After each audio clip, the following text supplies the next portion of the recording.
Hello, this is Lady Boulay, and I hope you're having a beautiful day. Thank you for your support. Thank you for all you do to support the channel. And yes, we are commanded to love one another, whether we want to or not, or whether we agree with each other or not. Well, I've entitled this video is Still Not Our Fight. And this has to do with the Supreme Court intentionally gutting the Voting Rights Act of 1965 so that Black Americans won't have any representation, or so that Black Americans will not represent Black Americans in the United States Congress. They want an all Republican Congress so they can finish pushing through this Project 2025 agenda that they have. But I'm saying to y'all, this is still not our fight. I said at the very beginning when Donald Trump was elected, this is white people's fight. We've done what we could do. We've done a good job. We have done a good job in this country of representing ourselves and trying to perfect the union. We have been in this country since its inception. We were here before America was a country, slaving in the cotton fields, in the tobacco fields, in the sugarcane fields, in the rice fields, building other economies, inventing, building. We've been here from the very beginning, and this is what we get. So I say, we've done our part. We've done what we can do. This is still not our fight. White people have been here with us. They have seen all the things that have gone on with us. This time, they need to show us who they are. So I don't think that we should stress over this. I don't think we should get upset about the Supreme Court. I don't think we should get upset about anything. We are strong people, and this too shall pass, and we will survive it. Now, that's the position that I have taken. But I want you to listen to a speech that a civil rights activist made in the Louisiana legislature a few days ago, because remember, it was the Louisiana versus Calais or whatever that name is, that the Supreme Court ruled that you don't have all Black districts. Now, you can have an all white district, but you can't have an all Black district because the Black people might not vote like they want them to vote. So you don't need to have your own district. But even so, we will be okay. But listen to this man's speech. And I got this from Tabitha Speaks channel. Mr. Chambers, welcome to the committee. Please state your name for the record. Gary Chambers, representing myself here. I am not surprised by the things that we see happening in our country today, because this is as true to America as it has always been.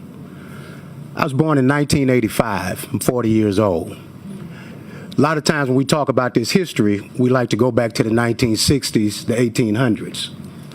But when I was born in 1985, there were no Black members of Congress from Louisiana. I was 6 years old when Bill Jeffers was sworn into office. I was 7 years old when Cleo Fields was sworn into office. I was 9 years old when they took him out of office. I'm 40 today, and you're still taking things from Black people. Anybody who has to cheat to win is a sucker. I'm gonna say it again. Anybody who got to cheat to win is a sucker. And you continue to do this because you don't have a better vision. You don't have a better plan. You are your ancestors' children and grandchildren. Thieves, robbers, liars, consistently. Because you'll go to church on Sunday, tell the Lord you love him, pray, but you ain't praying out of the same Bible I'm praying out of. Can't be. Isaiah 1 and 17. Are you directing this to us? I am. Okay. I'm asking that you don't directly.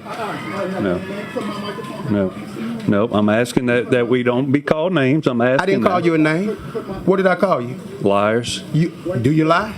All men lie. The Bible says that. Mr. Chairman. Senator Carter, briefly.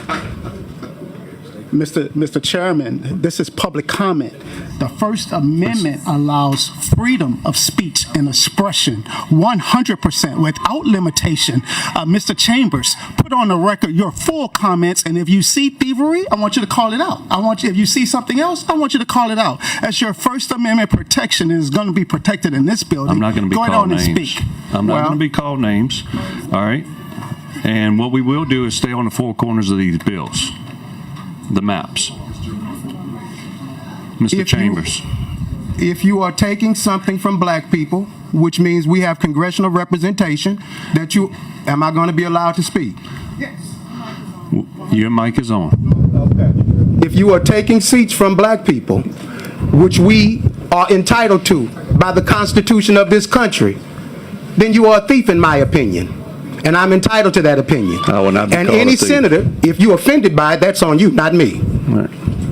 Now, if that triggered you, Senator, then didn't you should trigger go me. to bed tonight, and when you go to bed tonight, talk to your God and ask your God to change your heart, because that's conviction right there. Conviction. That's what it was. It did something in your soul. It made you feel something. And that's what happened when black men show up. When black men with courage, conviction, and righteousness show up, it triggers something in you. And you feel a way about it. So you try to limit us, you try to steal from us, and you think that we don't understand it. Every one of the black men we put up before you stand head and shoulders above every one of you on this committee. And you know it. And it does something in you that makes you feel inferior. So then you come with these white supremacist tactics because you have the numbers, but you don't have the courage. Because if you were really visionary leaders, you'd run against these black men with fair maps, and you get your asses whooped. Louisiana is 33% black. 33% black. We deserve, we have earned, we are due 2 congressional seats. Now, if you take them from us, just know there will be a day in this state when we organize, strategize, and mobilize to take something from you. It's coming. And when you lose your House seat because you decided to be Jeff's boy, Come on. when you lose your Senate seat because you decided to be Trump's minion, remember today. Remember the people that came from your state, that you looked in their faces, that you act like what they said didn't matter to you. Because something somebody said thousands of miles away, who don't really care about any of you on this committee, to be honest. Nobody in that conservative party in D.C. cares about any of you on this city committee other than the fact that you have the ability to take something away from black people. And if you were anything like what America should be, you'd find some courage. I don't know where y'all get it from, but you'd find some courage. You could talk to some of your black colleagues. They could tell you where the well is. But if you find that courage, history will record you differently. Now, you may not care what history records you as. Bull Connor didn't when he was running either. Neither did George Wallace when he was the governor of Alabama. But 60 years later, nobody thinks George Wallace was a good white man. And nobody will think that you were good white men. They will think that you all were puppets who played a role for a president and got nothing out of it but thievery. See it like it. Thank you for your testimony. The board is clear. Good job, man. Gary Chambers Jr. is his name, and he gave a good speech. Yes, the Supreme Court gutted major protections in the Voting Rights Act, and yes, Black Americans will feel the impact first, because we always do. But this is not our fight to fix. This is white America's fight. Black Americans didn't create the system that keeps rolling back our rights. We didn't stack the courts. We didn't draw the districts. We didn't write the laws that keep getting overturned. We didn't build the machinery. We just keep surviving inside it. So when the Voting Rights Act gets weakened, people immediately look at Black Americans like, What are y'all going to do? Well, my answer is what we've always done: adapt, organize, and keep going. But the responsibility, the accountability, that belongs to the people who built the system and still control it. And that's not us. So this is white Americans' moment.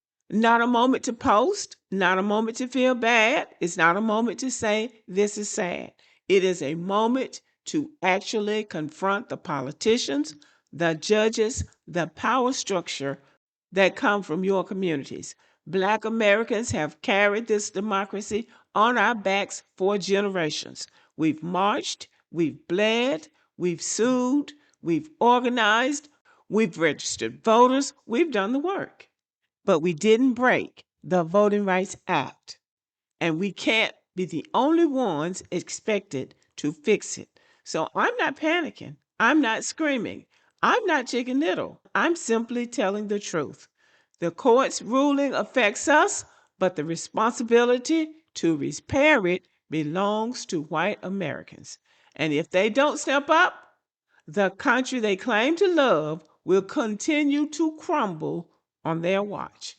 Okay, y'all. Thank you for listening. Let me know what you think about the video and have a good day.